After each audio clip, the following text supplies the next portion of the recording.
Hello, everyone. Welcome to our JA Trades Expo 2025. Thank you so much for joining us, and we're so excited to share with you more on our skill trade today. We have a wonderful panelist, Nick from TC Energy here, and we are so excited to dive right in. Just a little quick fact about JA Canada. We have delivered over 445,000 learning experiences over the past year alone.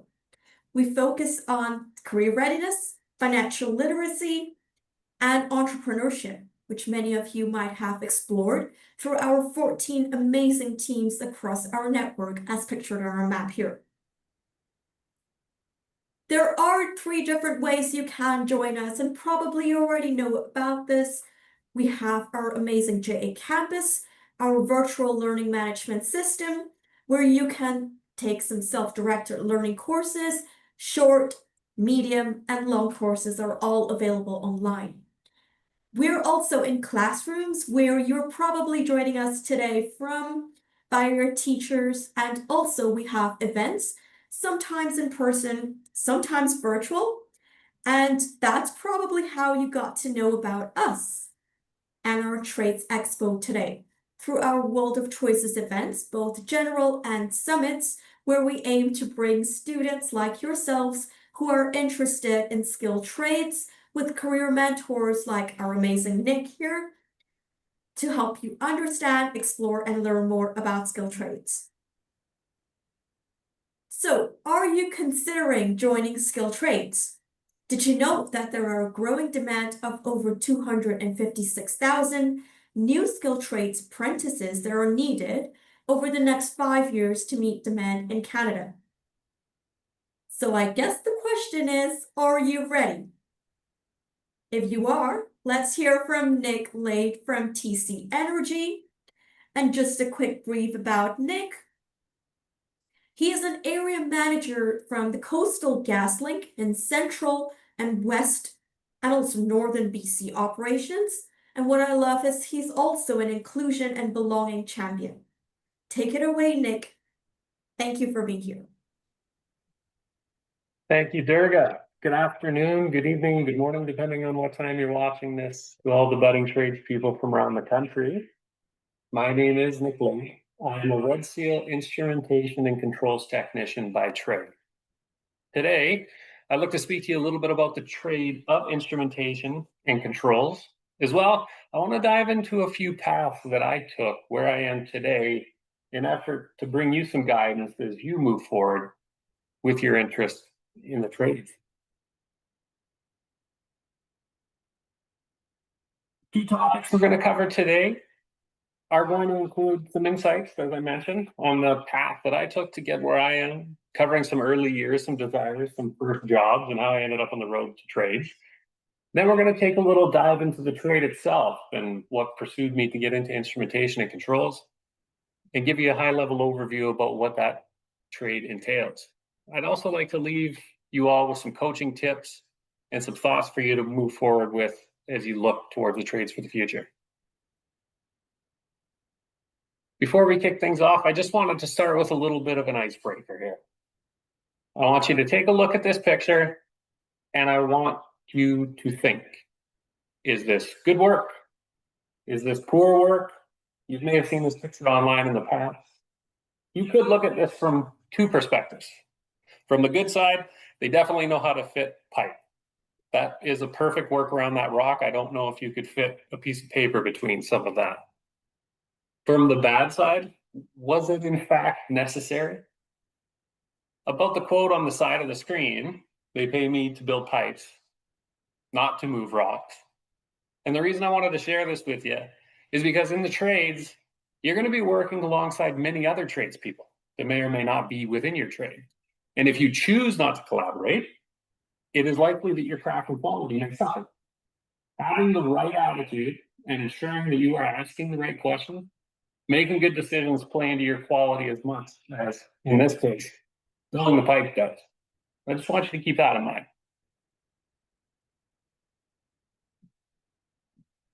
My path, to give you a little insight on myself, is different than my colleagues, just as yours will be for mine and your peers and everyone else on this call.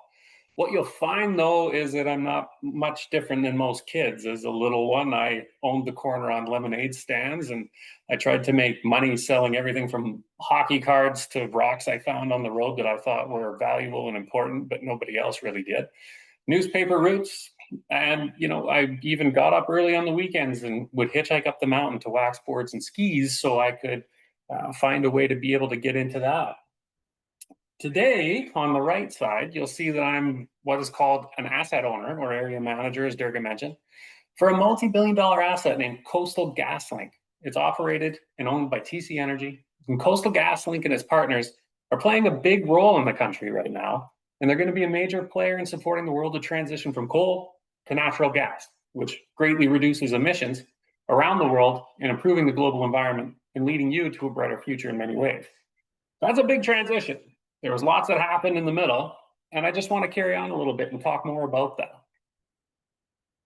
After high school, I got my first job. I worked hard. I showed up on time. I was promoted a couple times, but after about 9 years, I grew tired of the role. I looked around to my friends and they were starting to advance in comparison to me. And I realized, I think I need to make a change. And I started to consider the trades, but I couldn't do that easily. I also wanted to go to college, but I had avoided it and like the plague. And I struggled with math. That was the only reason why I really dodged all those opportunities. At this point in my life, I want to change so badly that I finally forced myself to figure it out. And I went to business school. I upgraded my math, was approved to go in, and away we went. After business school, I found that most places still wanted me to start over again and prove myself. And I already thought I did that, but so it was a challenging spot for me and my fiance at the time, who at that point, we were living on Vancouver Island. We decided, you know what, it was time to pursue the trades. And we dropped everything and we moved to Alberta from Vancouver Island. And when we arrived, I started dropping resumes out everywhere. I had a friend of mine tell me that one of the best trades that you could get into was instrumentation and controls, as that trade in specific had a tendency to stay the busiest. I knew nothing about the trade at the time, friends. I was riding my career advice on somebody else's. I really did not know what I was applying for, nor did I realize how STEM based the trade was. When I learned that, I was a little intimidated, again, because of my math skills. But I knew I did it once and I could do it again. And I applied myself and was able to get to it. After weeks of trying to find a position in the trades, I started looking variable trades and any other jobs. And actually, after 3 weeks of calling, my phone finally rang. And it was a call from a trucking company of all places that said, hey, we can give you a job for 24 days on and 4 days off, and you'll be driving all around the province. And that kind of took the wind out of my sails because I thought, oh my goodness, we just moved here and we're looking to set ourselves up and start a family. This really wasn't the future I was looking for, especially because we were looking to start that thing. Then suddenly my phone rang and it was my first employer in the industry. They offered to pick me up and indentured me into the trades to be an instrumentation and controls technician. Based on what people told me about this trade, I was really excited. And 50,000 hours in the trade later, I can confidently tell you all, and why I'm speaking to you here today, that it was an adventure and there is extraordinary value in staying in pursuit of that.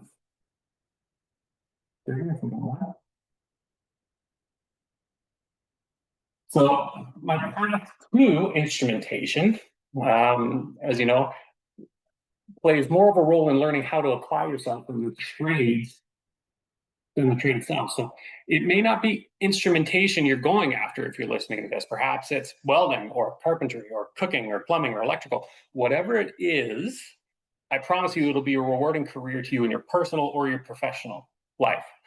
The skills that you earn through a trade not only build your confidence and allow you to make a good income and a good living, but it also saves you a lot of money in your personal life when you can apply those skills around the house or for your friends. If you would have told me at one point in my time that when I was in a tourism job that I was going to be doing what I was doing in instrumentation and controls, notably because of where I was academically with my math, I would have said you were crazy.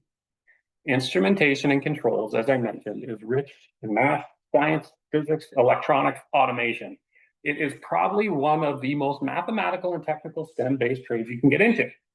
But here I am talking to you about my struggles with math in my early years. If it wasn't for my desire to push through and learn math for business, I would not have had the skills to learn math for instrumentation and physics and chemistry. If you're on this call wondering if math is needed for trades in general, I will tell you it is. But if you're one of those ones that struggle with math now or struggle in high school, you can do it. It will be worth it. Apply yourself, find the support, do what you can do. I was no different than yourself. Avoid some of the closed-minded pitfalls, like why would I need to know what a chemical composition is, or what will mass times velocity ever apply to me, or why do I need to know Pythagorean theorem? You don't know what you don't need to know right now. And one of the best things you can do for yourself is open your mind. You have no idea where your path is going to go. So you might as well set yourself up for the best today. Let's dive into the trade itself. I'll give you a little glimpse into that, Durga, if we don't mind going one more ahead. Instrumentation and controls is a vast trade. There is no way there's enough time in this seminar to give you a glimpse into what it is. A day in the life of instrumentation, you control, or if you, and when you get good enough at it, you can create the brains of whatever you're working on. It can start with a simple instrument, like the one you see in the picture here, which isn't really that simple. It's actually quite complex and ingenious, but in the world of instrumentation is a single standing one. It can develop into something a lot more. It's a vastly endless trade with no shortage of old and new technologies to keep you interested and engaged for a long, successful career.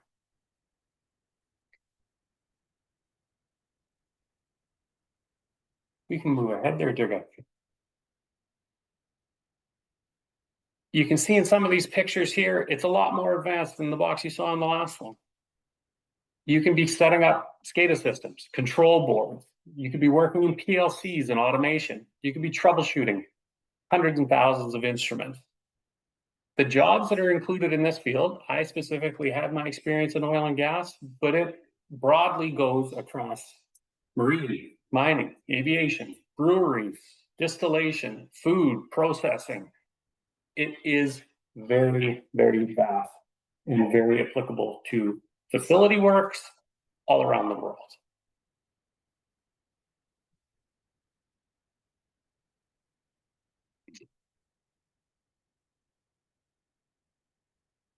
I have some advice as if you move forward into an apprenticeship and how to show up really well.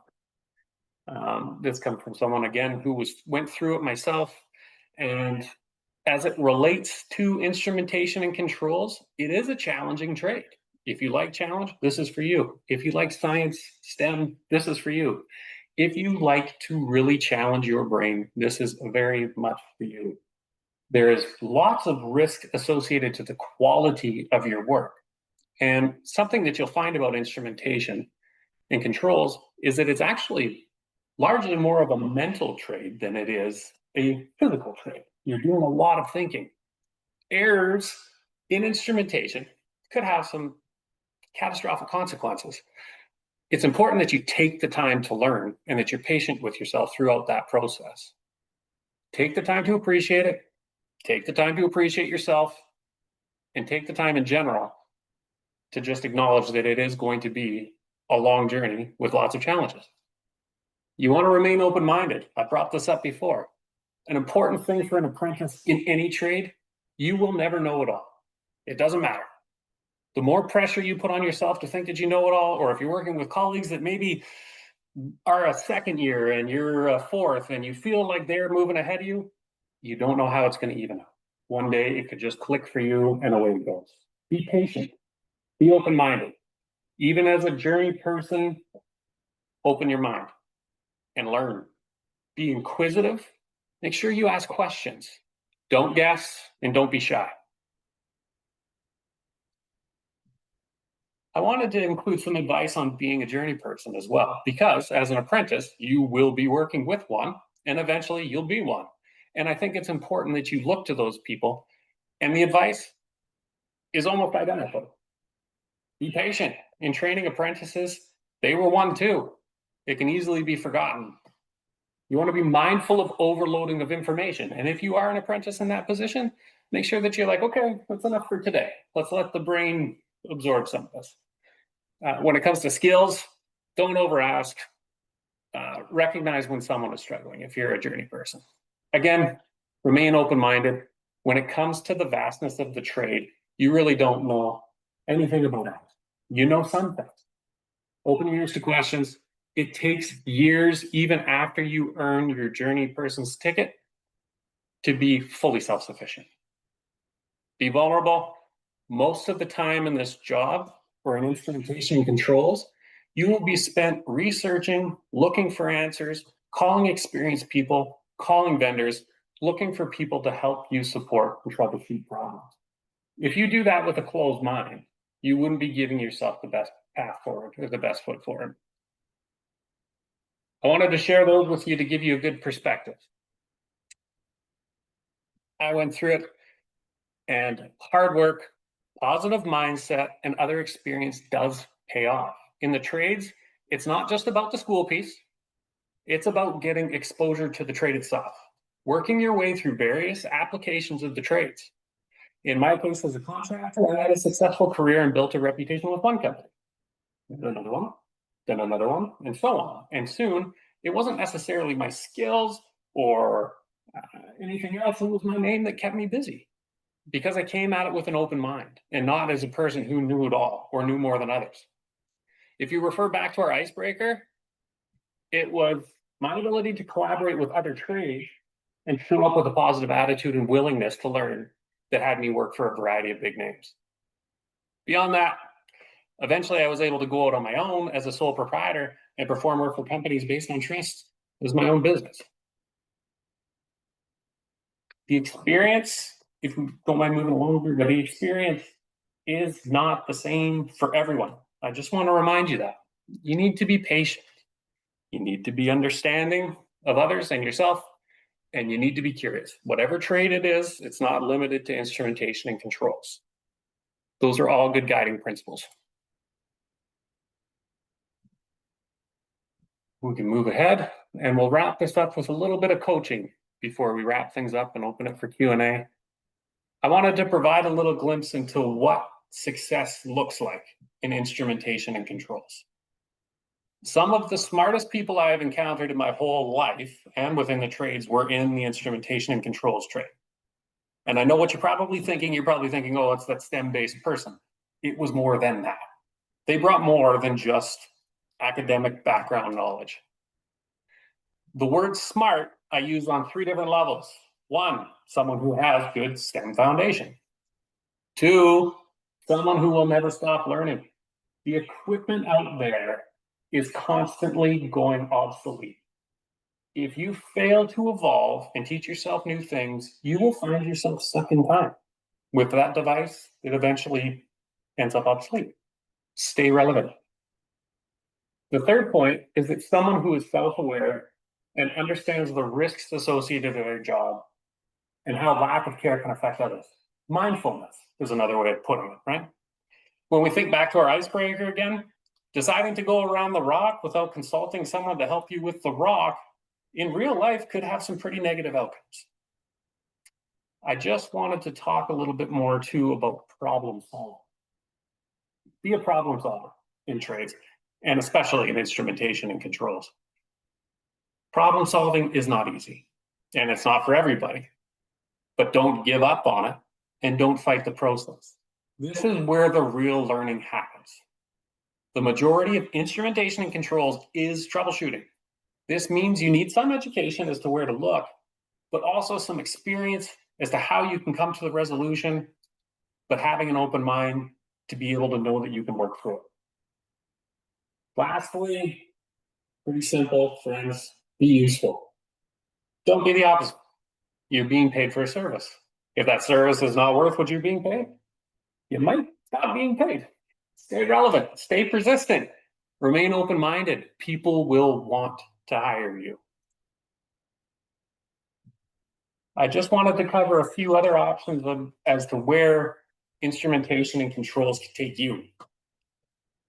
In an operations setting, whether it's at a sawmill or in oil and gas at a facility or a nuclear energy plant, take your choice. Having an instrumentation and controls ticket allows you to use your trade and knowledge to help you advance. It gives you an edge in that area. It can help you become a leader, maybe not necessarily by title, but as a peer leader to help look at things differently in an operational environment by really understanding all the things that are going on around you. It can lead to a programming career.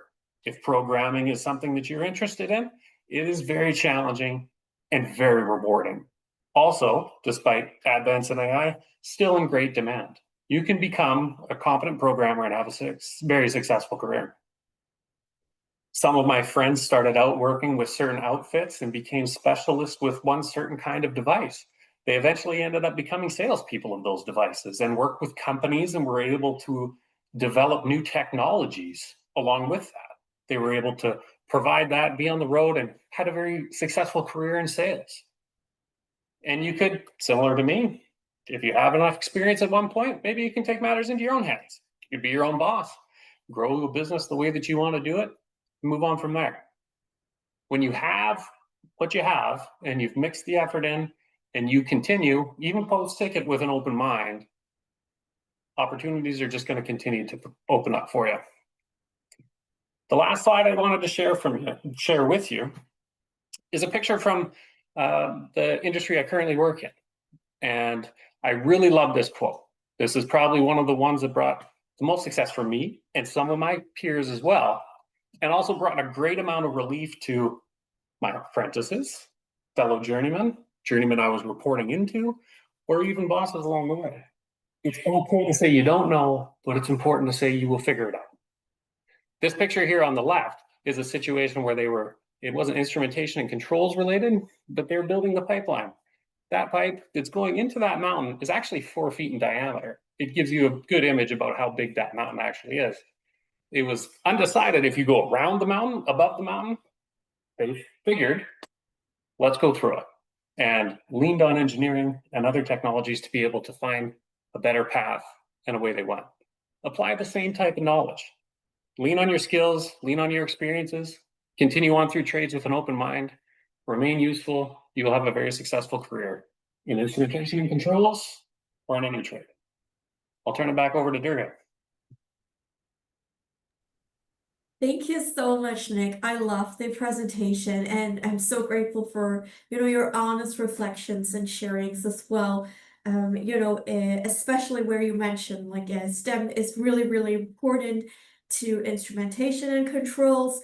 So having said that, is there any advice you can give to high schoolers on what programs or what courses or even modules they need to be taking while they're in high school to get them really successful for your skill trade?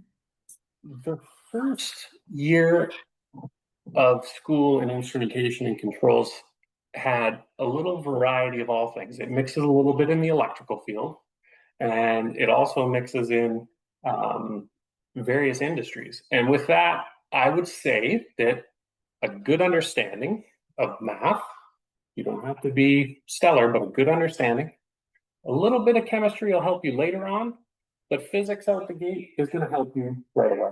Understanding of some of those formulas and principles will help you succeed early on.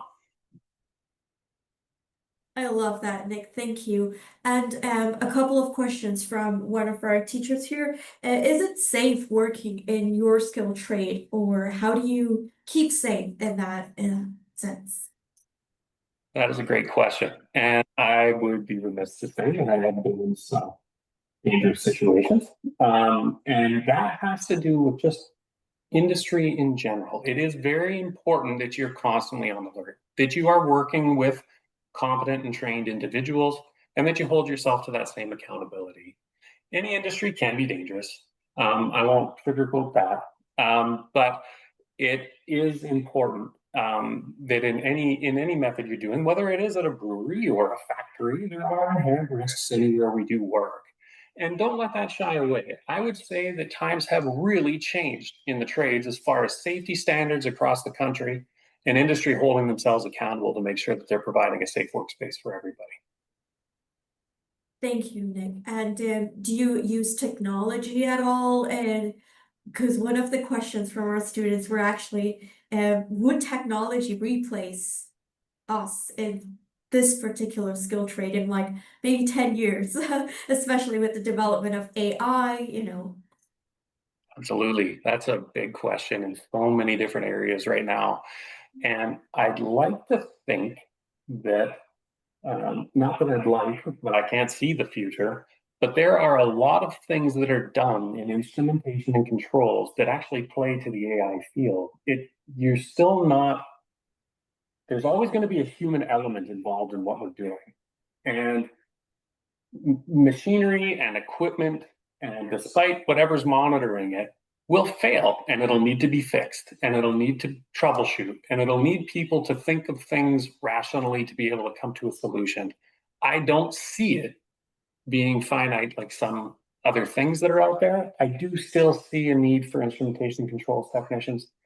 PLCs are still going to be a thing. Like I said before, I was working on equipment that was from the 80s. 90s and early 2000s. So there's different decades of equipment that's still out there in factories. Not everything is upgraded at once. So there's still going to be a need for people to come into this trade and advance. And it's kind of a neat balance one because there's a little bit of pneumatics, which is air operated automation, and electronics, which is obviously what most people are familiar with these days. And both still exist live and well, depending on remoteness of where these facilities are and proximity to who's working at them. Thank you. And another question is, where is your working location? I think maybe they got the idea from your image here. Oh yeah. Well, my work location, I live in Prince George, British Columbia. I was spent years in Western Canada between Vancouver Island, central Alberta, and now raising a family in Prince George. The image that you see here, that pipe is actually 670 kilometers long. It stretches almost the entirety of British Columbia. It's brand new. It's just been fixed. I'm here to help bring it online now, which is an amazing career experience. And something that pretty much ties Alberta to the West Coast for exports of LNG products. Thank you, Nick. And just to double back on the apprenticeship portion, what advice would you give our high school students on how do they secure an apprenticeship in your skill trade or even just work experience, right? Because that could be just as valuable. Absolutely. I think networking is always key. I think if you have an opportunity to be able to lean into some industries that are in your areas where you're working and you can connect with them, it's also wise to connect with schools that offer the program. They have contacts, they have people that come to the schools that are always looking and searching, and they have some valuable answers as to how you can get into the trade. You may not, you may be able to come in through some provinces have development programs where you can do a balance of mix of high school and work on the job, and that can turn into a career. Some are, you may time it up well and be able to indenture because there's a big job that's going on. So it largely depends on just your preparation, but I would recommend reaching out to a local school that offers the program. There's quite a few across the country, and also some industrial technicians. There's lots of electrical companies out there too, and they're very familiar with automation now, and they can also provide some guidance as to where you can go from there. That's awesome. And I guess the next question would be, is this going to be relevant in 10 to 15 years, or is this, not something that I should figure out? And the other question is also, is there something that you dislike about your skill trade? I guess that might put you a little bit on the spot. Well, that's okay. So as it comes to, you might remember me talking about how trades can help you in both your professional and your personal life. If you work in this trade, I see some things that are coming off the market now, off the shelf for your home that automate your home. You would have a good understanding on how to fix that stuff yourself. It also may become less industrial and more residential. So for the jobs that you would mostly go and work in a factory for, you could actually just be working in your own town, troubleshooting devices and houses and working that route. So I do think that there's a future there. Maybe you're fixing robots. I'm not sure, but you would have the principle to be able to troubleshoot that and the comprehension as to how they work. And then, what was the latter part of the question there, Darius? Sorry, is there something I Yeah. just? Is there something you dislike about your skill trade? Ah, oh, it was so rewarding, and it's very. There were some days. I will be honest. There were some days where it would have been nice to really work with my hands, but I really had to work with my brain. But then there's some days where you're working with your hands and you just want to work with your brain. But there were some times I think, well, there are two different perspectives there, but it was all rewarding in the end. There were some times in my career where I worked around East US gas. That wasn't ideal, right? That's a bit of a scare there, but that's not everywhere. You've got all kinds of different elements out there that you can work. That's just me being open and honest with the question asker. So. Thank you, Nick, for sharing that. I guess one of our last few questions is, are there females in your skill trades? Are there, initiatives that, or even opportunities for them uniquely to join? There are. Mm. I actually work alongside a few brilliant minds and very driven females in the industry who have very successful careers. I learned a lot from them and working beside them, and it continues in the classrooms. There was one year where there was a class of 20, and there was 5 females that were in the class engaging in the industry, which I thought was good. The numbers are still imbalanced there for sure, but yes, to answer the question.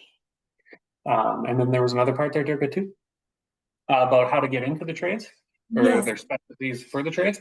That one may need to be referenced. I've been out of not directly actively working in the trade for a couple of years, but I know within our organization, we have women in trades that support the development of people entering the trade. And as it pertains to us, it's pretty vast. There's measurement and all kinds of other things that come with government standards. And there are some pursuits for women in trades just in our organization alone. To say that there's limited programs out there, I would very much believe that there are to be able to support people to come out of the trades. Thank you, Nick. And one final question. What should I put on my resume in order to look successful and to get employed easily in your skill trade? I would suggest some of the coin words that I used in the slideshow.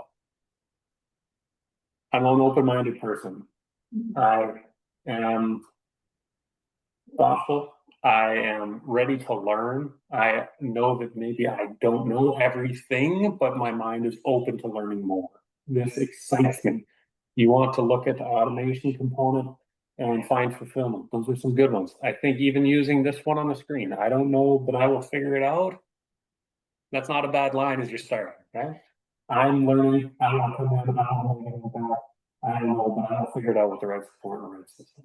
All good words to use on a resume. Market yourself from the lens that you're coming in with a growth mindset. That is so key in every single way. Open mind, growth mindset. My advice to you. I love that, Nick. I think, you put it really into perspective that we just need to be open-minded and also to continue learning, regardless of where we go and what we do. And I think now we understand your panel name as well, instrumentation and controls and beyond, because we do understand now how it can be applied across various industries in the coming years as well. So thank you so much for sharing.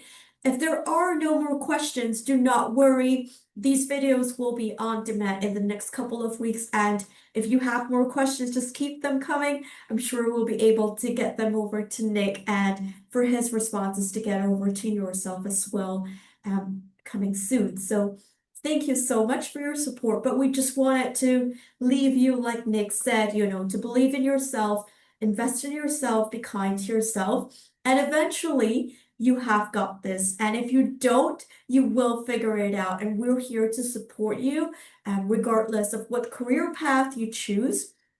So feel free to stay connected with us through our Instagram or LinkedIn, or just email us over anytime. So thank you so much for your support, Nick. Unless you have any final words of advice or guidance to leave our students with. Thank you for having me, Durga. All the best in your future endeavors, whether it's instrumentation and controls or any other trade, but I promise you it'll be rewarding whichever path you take. Thank you so much, Nick, and that was a lovely closure. And hopefully we see you at our final session coming on in just a bit, but thank you for having us. Take care.